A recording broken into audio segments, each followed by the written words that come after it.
No television show in American history has ever created as profound a cultural impact as Soul Train. Then, in 2006, the show abruptly vanished without a farewell. All details surrounding its conclusion were kept under wraps, except for one, a recorded episode that never aired.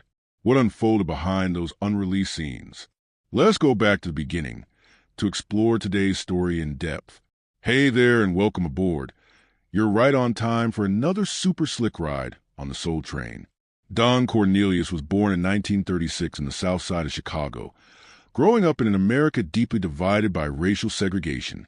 Before entering the world of television, he held several working-class jobs, including traffic officer and salesman.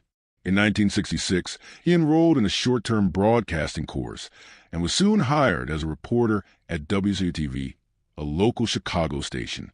And if that's your feeling, we'd like to hear about that also. We're going to take our first call and find out just what it was there that he conceived and launched a new project called Soul Train, a music program dedicated to Black community. Soul Train first aired on August 17, 1970, in Chicago. It began with live performances featuring local dancers and guest musicians and quickly made waves. Just over a year later, on October 2, 1971, the show was broadcast nationwide with sponsorship from major companies such as Sears and Johnson Products Company. With its energetic music, bold fashion, and signature dance moves, Soul Train became a television phenomenon. During its golden years, the show featured a lineup of legendary artists: James Brown, Aretha Franklin, Marvin Gaye, Michael Jackson, the Jackson 5, and later LL Cool J and Mary J. Blige, all performed on the Soul Train stage. It wasn't only a platform for singers. It launched the careers of dancers like Rosie Perez, Jody Watley, Clinton Gent, and Jeffrey Daniel, who would later join the group Shalimar and teach Michael Jackson the moonwalk technique. One of the program's most iconic segments was the Soul Train line, a dance showcase where two rows of people face each other, taking turns stepping into the center aisle to perform their own signature moves. It was more than just entertainment.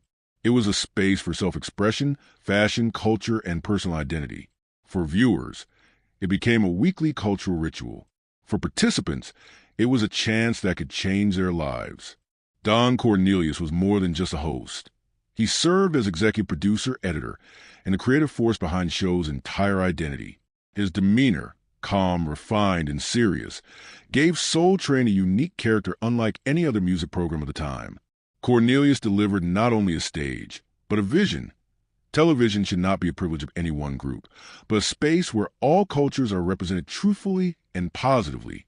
Over 3 decades, the show aired more than 100 episodes, becoming the longest-running music television program of its time.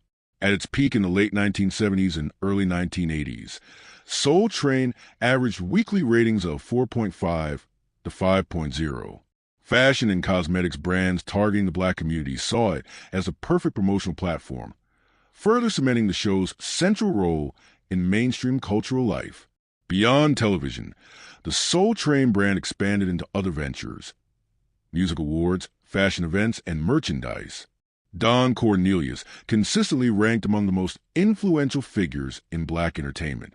In 1971, Life magazine named him one of the 100 most important Americans. But when a show becomes a cultural icon, it also faces shadows behind the spotlight. And in the case of Soul Train, the shifting tides of the era were something even its founder had to confront. In the next chapter, Soul Train would face a whirlwind that signaled the arrival of a looming crisis: the rift behind the scenes. Don Cornelius had long been known as a strict operator. He not only controlled the content aired, but also intervened in the appearance, costumes, and even choreography of the dancers featured on the show. Rosie Perez, who danced on the program for several seasons, recalled that Cornelius did not tolerate suggestive moves or anything that strayed from the aesthetic framework he approved. She was once asked to change her performance style for allegedly distorting the show's artistic direction. In addition, many dancers who had performed on Soul Train revealed that they never received any compensation. Appearing on national television was seen as a life-changing opportunity rather than a formal job with contractual pay. Some later expressed feeling exploited, as the show tapped into their creativity and youth without offering equivalent benefits. The biggest conflict stemmed from a domain that seemed unavoidable: music. As hip-hop began to rise as a dominant trend in the late 1980s, Cornelius displayed a notably conservative stance. He believed the genre portrayed too many negative aspects of the black community, from language to violent imagery. In a 1992 interview, he stated bluntly, "I don't want my show be overtaken by sounds that I don't believe represent anything positive." This opinion immediately sparked divided reactions. Many artists and music producers argued that Cornelius had fallen behind the times. New shows like Yo, MTV Raps, and Rap City on BET quickly filled the gap left by Soul Train, leading rap artists such as Tupac Shakur, Nas, and Snoop Dogg to rarely appear on the show, a reality that drove younger audiences to tune in elsewhere. This divergence in content direction led to a clear decline in viewership. While the show still averaged ratings above 4.0 in the early 1980s, by the early 2000s that number had fallen below 2.0.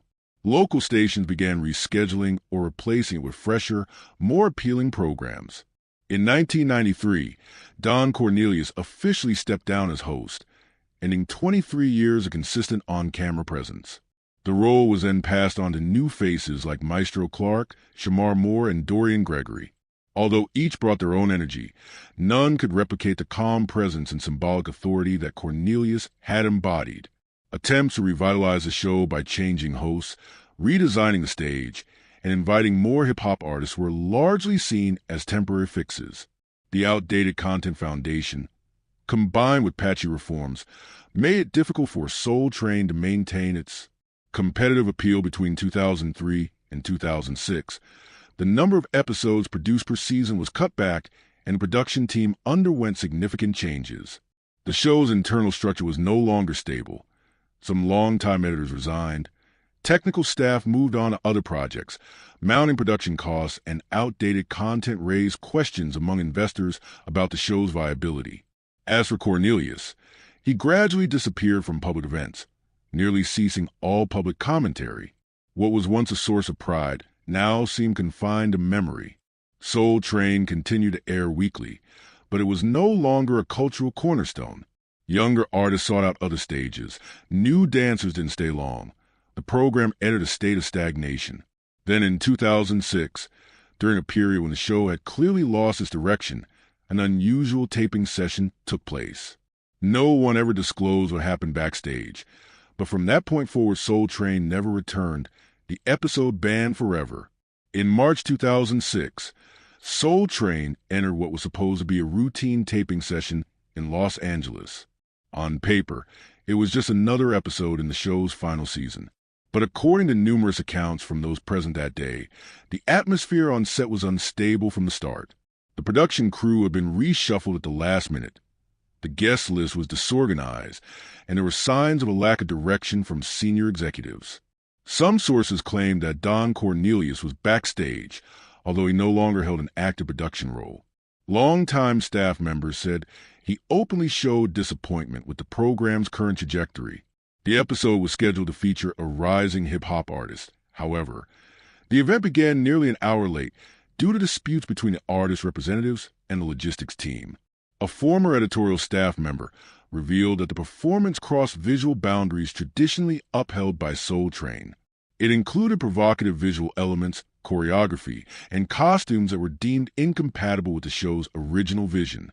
The controversy escalated when Cornelius reportedly called for a halt to the entire editing process and convened an emergency meeting with the program's distribution partners. One of the major distributors, Tribune Entertainment, withdrew shortly afterward. This withdrawal left Soul Train without a sufficient network to continue national television broadcasts. According to internal data, within 3 weeks of the taping, more than 40% of local affiliates had stopped airing the show.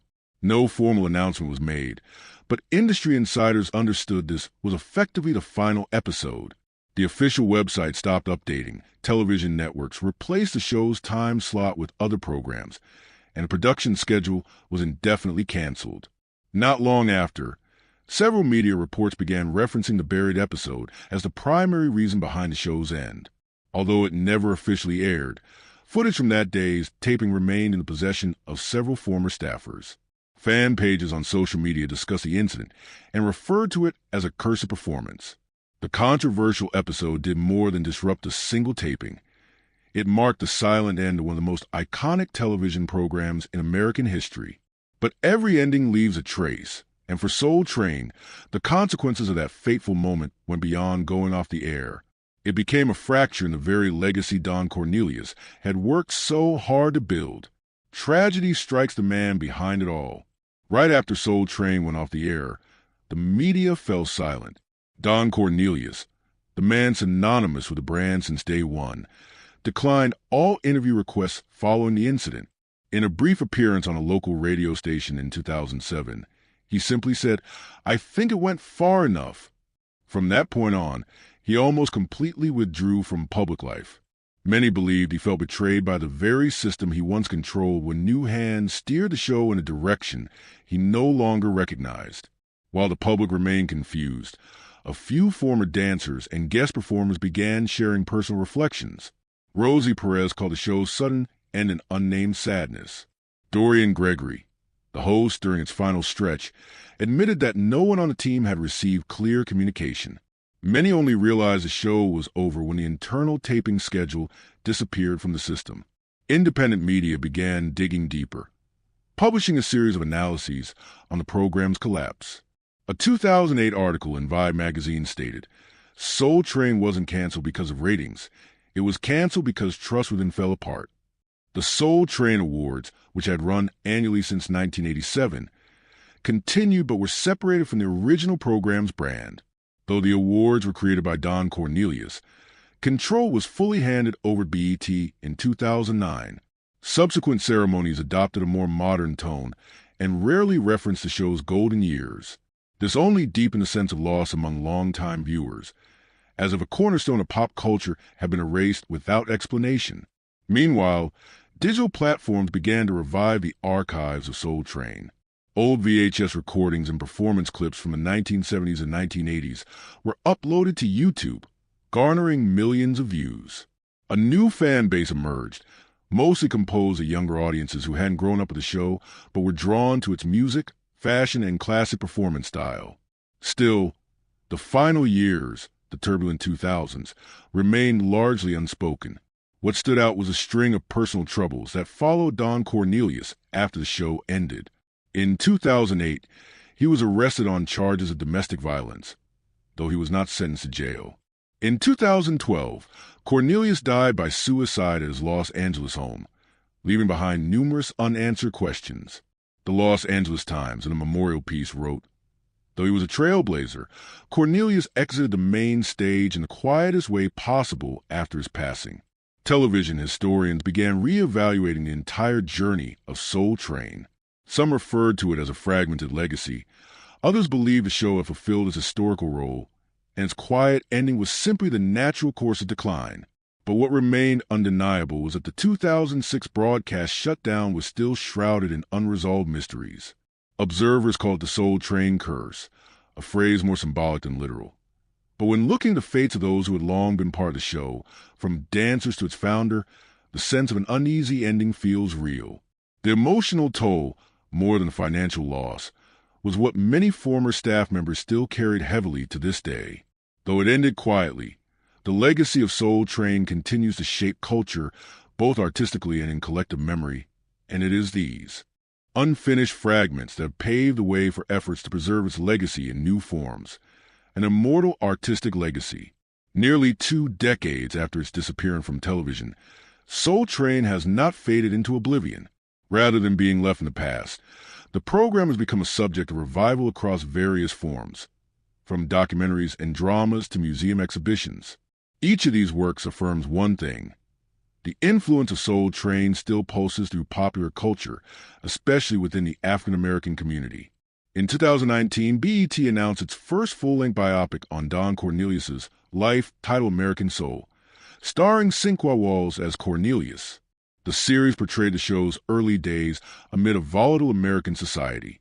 While dramatized in parts, the show delved into tensions the general public had never known, such as the internal fight to preserve black identity within a television industry dominated by white executives. Though it did not directly address the fateful 2006 taping, American Soul captured the intense pressure behind the show's glamour. Beyond the screen, museums and cultural exhibitions began to include Soul Train and heritage collections. The Smithsonian National Museum of African American History and Culture now holds various artifacts from the show, including original costumes once seen on air. During scholarly panels, researchers argue that Soul Train should be considered a cultural asset worthy of preservation, much like Motown or the social art movements of the 1960s and 70s. Meanwhile, YouTube became a hub for collective memory. Thousands of performance videos, behind-the-scenes clips, and interview footage were reconstructed, some from personal archives, others from local television stations that once aired the show. Audiences born after 2000, those who never experienced the show firsthand, have become a new generation of revivalists. They mimic the choreography, recreate the fashion, and even host themed parties inspired by the Soul Train line. On social media, the hashtag Soul Train Challenge went viral in 2021.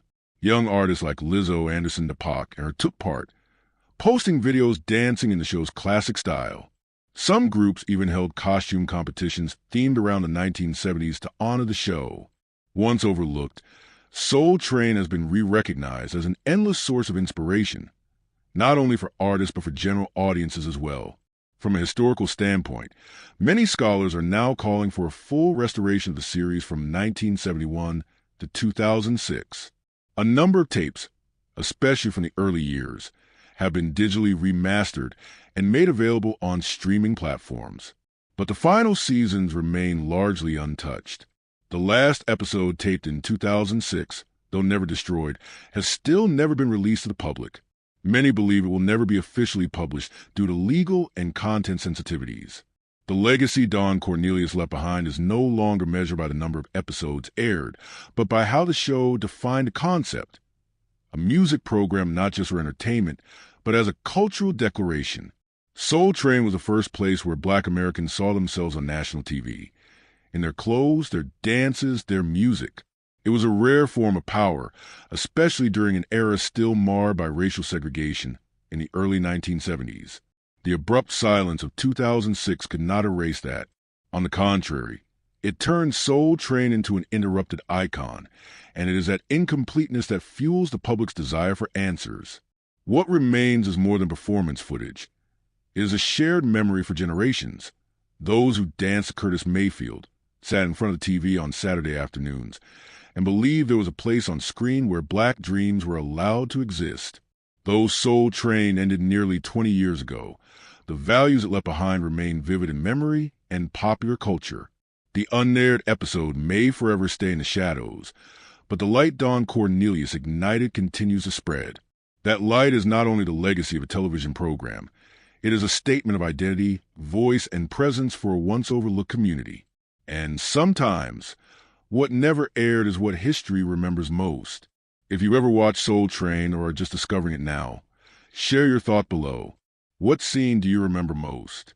What moment moved you? Don't forget to like and subscribe so you won't miss the untold stories behind the legends of American television.